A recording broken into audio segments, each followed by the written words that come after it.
Mabuti. So, sa una, luhaan ang mga magbubukid sa hirap. Luhaan sa hirap. But after ng luhaan sa hirap, pag umani ka, kasiyahan. Amen! Amen ba? Amen! So, don't be afraid to cry. Okay? So, tanim ng luha, may aasahan. May aasahan ka. Now, napagpapahala. Umiiyak ay nare-relax. Pag ikay umiyak, ikaw ay nare-relax. At yung pong luha pala, ito po isang poison pala to eh. Isang mga poison ng mga ano ba, toxin ba tawag to? Na ilalabas mo. Lason yan eh. Kaya dapat mong ilabas, iluha mo siya. At ang tao matapos lumuha, nagiging masaya ang kanyang pakiramdam. Amen. Nagiging masaya siya. Amen? So, lumalabas ang lason sa luha. Spiritual level or crying. So, kung gusto mong sumaya, dapat kang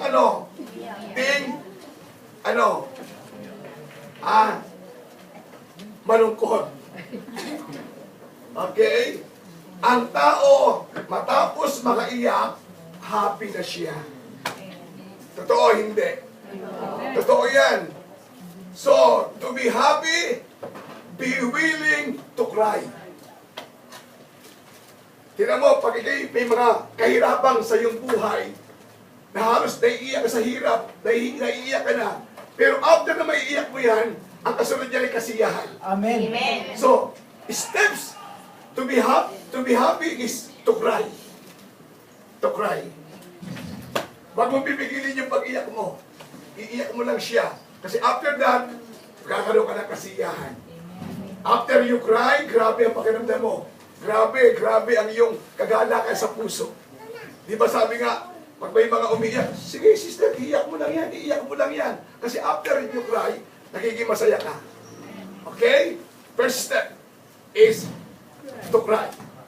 Then second step, believe. Believe.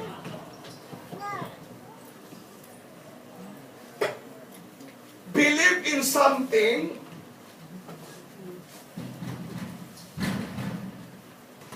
naniniwala na mawala ang masama.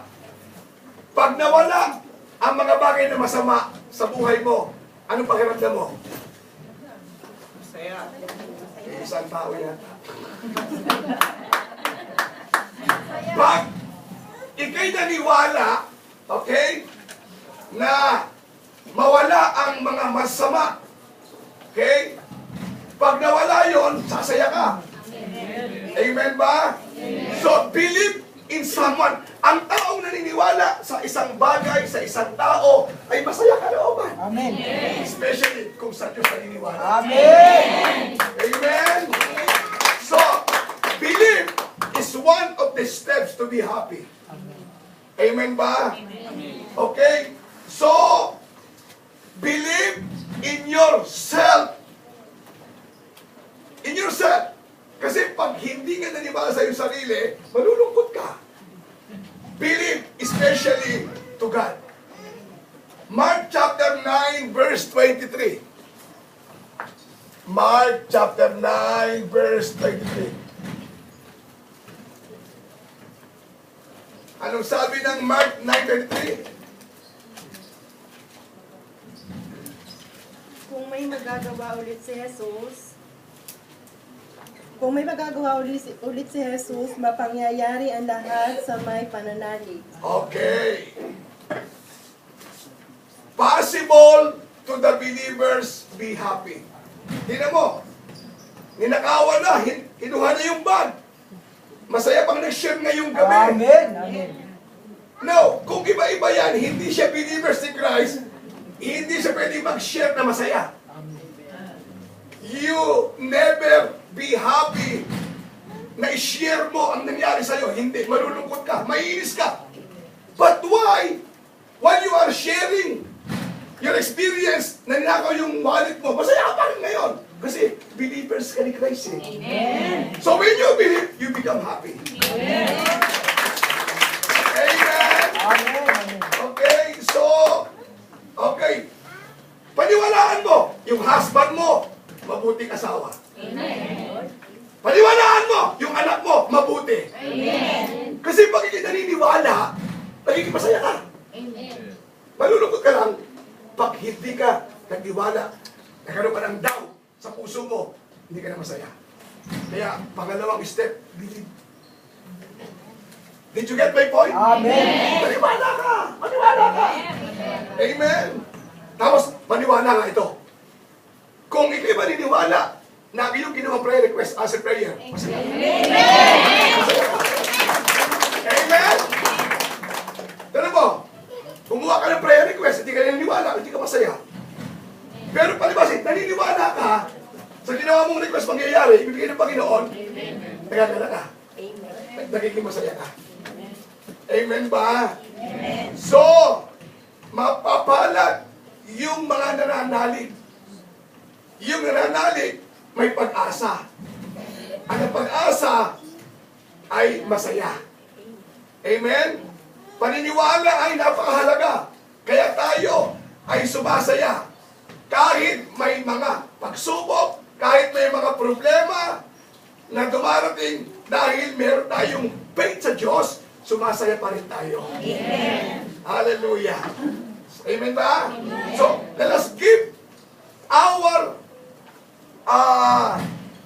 sabi dito, na children, pay to the Lord. Bigyan nyo ang inyong mga anak ng paniniwala sa Diyos para sumaya siya. Hindi lang pera ang nagpapasaya sa tao. Money doesn't bring happiness to a people. Maraming tao, maraming pera, hindi masaya. Do you believe? Amen. Many people, ang laki ng sweldo sa Macau for 3,000, 4,000, or how many thousand, but they don't be happy. Pero ikaw, ang sweldo mo, 3,000 lang, 2,500 lang, 4,000 lang, napakasaya mo. Amen. Bakit? Sapagkat naniniwala ka na ang biyayang tinanggap mo galing sa Diyos. Amen. Kaya ka masaya. Amen. Amen! Kahit may problema, ang tao, pag hindi nananalig sa Diyos, pag may problema, hindi masaya. Matandaan nyo, yun lang mga believers ni Christ ang masaya. Subukan mo. Pag meron din ng mga baguhan na first timer, hindi masaya yan. The real happiness comes from believing the Lord. Amen. Once you put your belief, your faith, your confidence, your trust to Jesus, kahit anumang pagsubok yan, kahit may problema, kahit ang pera mo sa wallet ay sakman, uman, wakman, masaya ka pa rin. Amen. Mga pangalan Panginoon. Amen ba? Amen. So, pag ikay naniniwala, ulitin ko, sasaya ka. Amen. Pag hindi ka naniniwala, malungkot ka. Kaya pangalawang step is, believe. Ito na tayo. Okay, maniwala ka lang. Na yung kahilingan mo ngayong gabi, Amen. kaya ibigay. Amen. Hallelujah. Amen ba? So, let us give our children faith. Ang iyong asawa, bigyan mo ng faith kay God. Ang iyong mga mahal sa buhay, even your employer, ma'am, believe on the Lord, you will be happy. Amen? Believe on someone, basta, or something. Basta naniwala ka, masaya ka. Totoo hindi? Open your spirit, open your heart, open your mind. Oo nga, ano? Ang tao kaya malungkot kasi walang paniniwala. Hindi siya naniniwala. Okay? So, believe in yourself. Magagawa mo lahat ng bagay. Hanggat ikay may tiwala sa Diyos at sa Kanya ibigay ang lahat ng paniniwala, tutulungan ka ng Diyos. Amen. Amen. O, pangalawa tayo, ha? Ano yung una? Right. Sino sa inyo matapos umiyak, napakasaya? Experience yun, di ba? Brad, grabe, iyak ka nang iyak. Pero, lalo pag-araw ng linggo sa amin sa Pulpation sa umaga, Amen. Every Sunday kasi may iyakan kami lagi sa bus. Hindi ka naman sasadyang umiiyak, pero once na you feel the presence of God, you will begin to cry. Okay? Kaya on Sunday, ini-invite ko yung mga titers, yung mga covenant to join us Amen. in worshiping the Lord. Sapagkat nung pong linggo ng umaga sa mga magagawa, sinabaya kami ng mga anghel sa langit. Amen. Would you believe all the angels in heaven bumaba sa Don Bosco? Sister Elsa, na-experience mo yan? Pakishare mo nga sa amin, na-experience mo ng linggo. Pakisabi mo nga sa amin. Iyak ka lang, iyak kayo ng lang. Pakilagas mo na. Nung Sunday po, nung po kami nag-worship, sabi po ni Brad, maraming dito mga anghel na tayong kasama na nagpupuri. Habang kumakanta po yung mga choir, talagang Ng hallelujah. Ng hallelujah po. Lahat po kami, naramdaman ko po para po bang may kumakanta po iba, kumakanta po sila, pero tapos meron pa pong ibang kumakanta. Tapos That's an angel. kaya kami po ay iyak na iyak po. Ako yun po ang naramdaman ko talaga, nakinig ko po yung iba-iba po yung awit ng mga choir, tapos may iba po talagang umaawit. That's an angel. That's an angel in heaven.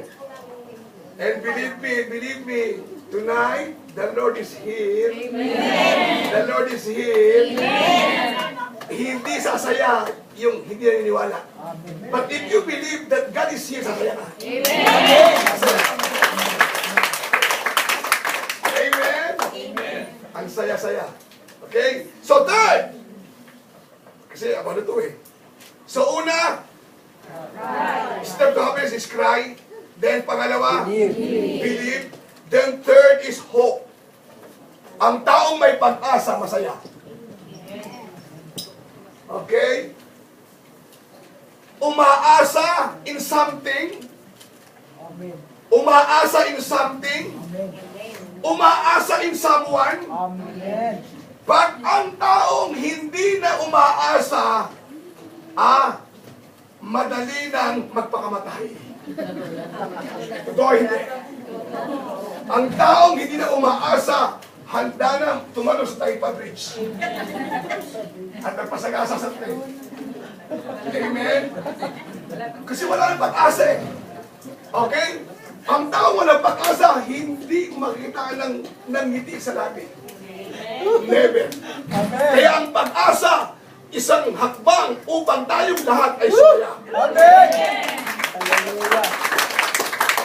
Amen ba? So, awit 119 verse 116. Awit 119 verse 116. Basa! Sa bigay Awit! mong kautusay, lubos akong nalulugod. Mhm. Iniingatan sa puso ko upang iyo'y di malibot. Sa Ingles, meron ba kayong Ingles sa awit? 119. Tama ba? Tama ba yun? 119:16 po. 119, 116. Ang lakas na pangako mo upang ako'y Salamat. mabuhay. Ibigay mo ang pag-asa ko. Ayun! Kasi walang pag-asa eh! Pero ang lakas na pangako Ang lakas na pangako mo upang ako ay mabuhay. upang ay mabuhay, Ibigay mo ang pag-asa ko ay hindi mapapara. bigay mo ang pag-asa ko at hindi ito mapaparang. Kaya nahanap ko yung pag-asa, walang pag-asa siya sa akin. Okay? So, ang taong laging may inaasahan ay laging masaya Amen. ang kanyang buhay. Amen. Especially if we stand to God's promises. Kapag inasahan mo ang pangako ng Diyos, sasaya ka. Amen. Huwag mong asahan ang pangako, ang tao. Pag nangako eh, mapapako eh. I repeat, okay? Kapag inasahan mo ang pangako ng Diyos, sasaya ka. Amen. Walang hindi pwedeng sumaya. Oh, sabi ng Diyos. Isang word lang, sabi ko sa inyo, sabi ng Diyos sa inyo, aking ililigtas ang tapat sa akin. Amen. Okay? Hindi kita iiwan ni babayaan. Amen. Sumasaya ka. Amen. Di ba? Ano ba sabi ng Panginoon? Kung tatawag ka sa akin, tutugunin kita. Amen! Mamaamin ka, sumasaya ka. Amen. Ano pa sabi niya? Humingi ka at ikaw ay Bibigyan! sumasaya ka. Lahat ng pangako ninyo sa Bible, kapag binitawan mo, pinakinggan mo, inasahan mo, sasaya ka. Oh, sasaya ka. Amen. Ang ganda nito. Hallelujah.